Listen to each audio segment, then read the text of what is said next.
welcome you all to this video about analogies, and in this video we will be seeing about some examples of the questions that you will be getting for analogies. Alright, so let's go inside. So let's look at what are the questions you might get and how you can answer it.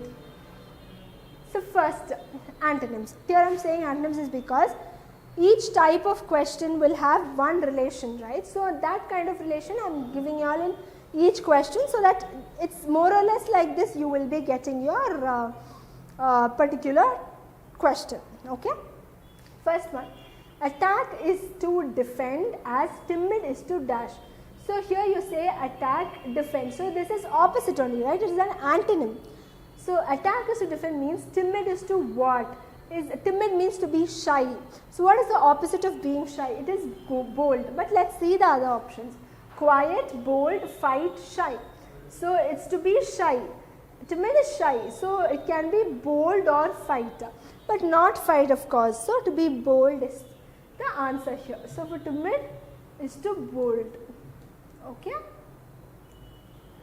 Next up. It's a synonym. So we'll be seeing that relation. Hungry is to ravenous.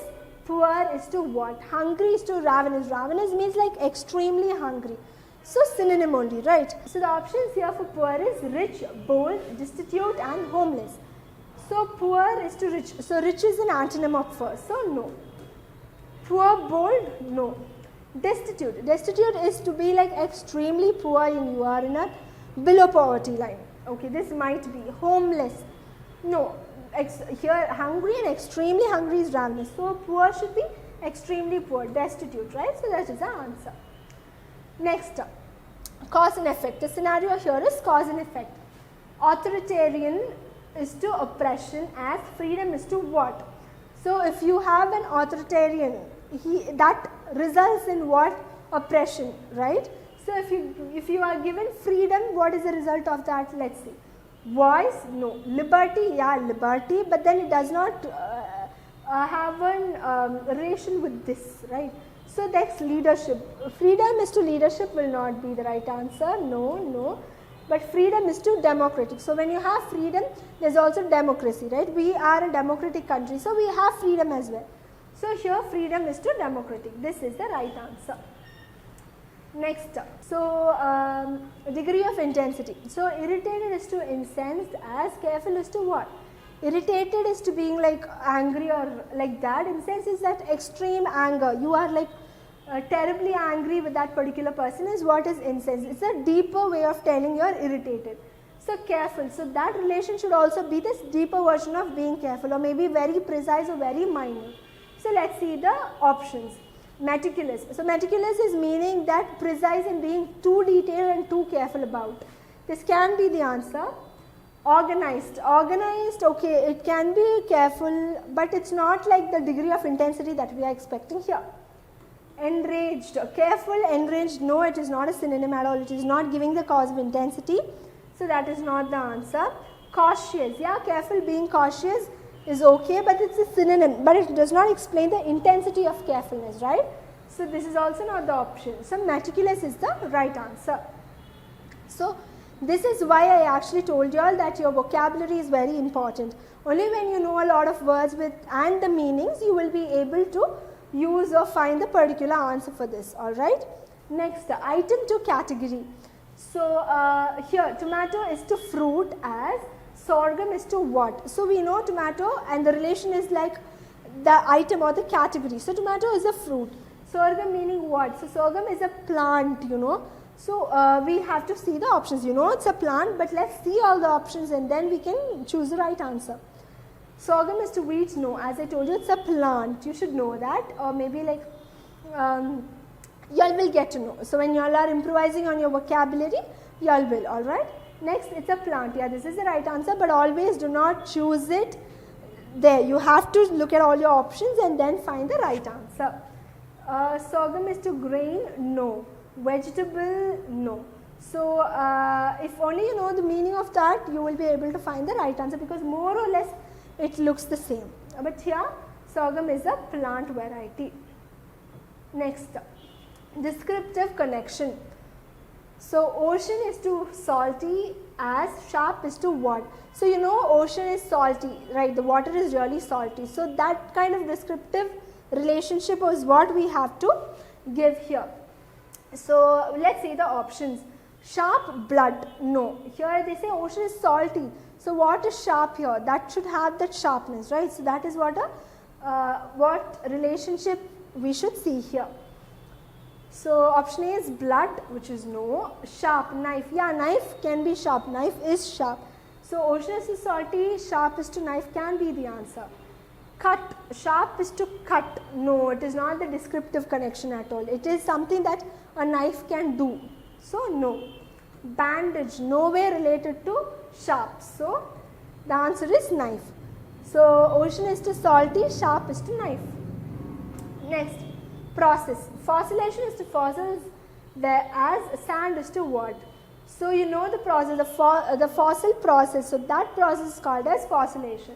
So what is the process of the sand? So erosion that we know. So the only because of erosion we find sand particles, right? So that's the process here. So let's see the options.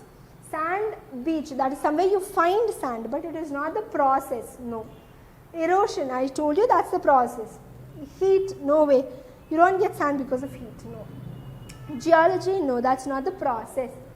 So sand is to erosion is the answer. Functions. So functions here, the first relation is spatula is to flip as stir is to what? So spatula is to flip is a function. With the spatula you can flip. So you use like for example the dosa we make and flip it using a spatula. So that is a spatula. So what do we use? What's the function of the stir? Or with what can we stir? So the options are whisk, awaken, spoon, bowl. We can't stir, whisk, that's meaning the same, it's not a function. Stir, awaken, no. Stir, spoon, with spoon we can stir, right? Yeah, it can be stir, bowl. No, that's not the function, so no. So the answer here is spoon. So spatula is to flip and stir is to spoon. Next, so symbol and representation. So here when we see the question, we know that this part of this is like having a relationship of a symbol and then the representation of that. So we know dove represents peace. So the same way, what does lion represent? Let's see the options. So lion is fierce, I know it is kind of representing fierce. Maybe we can take that option, but let's see the others as well. Lion is to cat, no. Lion is to courage, yeah. Lion is to symbol, no. So fierce and courage, but usually when we say lion, it's like courage, right? Courage or the symbolization is lion, right? So that is the answer. Courage is the answer. Next, implied relationship. Teller is to bank as server is to dash. So here, teller, he works in the bank. So that is the relationship. So your teller, he is working at the bank. So somewhere that some person works. That's the relationship that is in the first half of the question. Second half, server is to dash. Let's see the options. Web, restaurant, work and food. So we find servers in restaurant who come and serve us food, right? So it's not web, it's not a web server here. We are not talking about technical thing here. Here the teller is a person who works in the bank. So server also we have to see a person who is working, right? So server other than web and work and food, only in restaurants we will find a server. So that is the answer. So these are not the answer out of the options. So in this particular video we saw various examples, right? So we had so many examples with so many options like antonyms, synonyms and symbols and representation, levels of intensity and so on. But I would say these are some picked questions for y'all which y'all might get. So these are like y'all might get all this, but not necessarily y'all will get only this. So what you'll have to do is make sure you'll get a lot of question papers and surf a lot, go into Google and try a lot and answer or pick up more questions like this and practice. Only when you practice and pick up more questions like this, you all will be able to crack it, and that is how you all will find it easier to crack analogies. It's not a very difficult topic at all, but practice. You have to practice and take efforts in order to get this in order to understand and learn this particular topic. All right. So this is about some examples or some scenarios wherein you can crack and how you might get analogies. So in the next video we will be seeing about some practice questions for analogies. All right. So that's it. Thank you.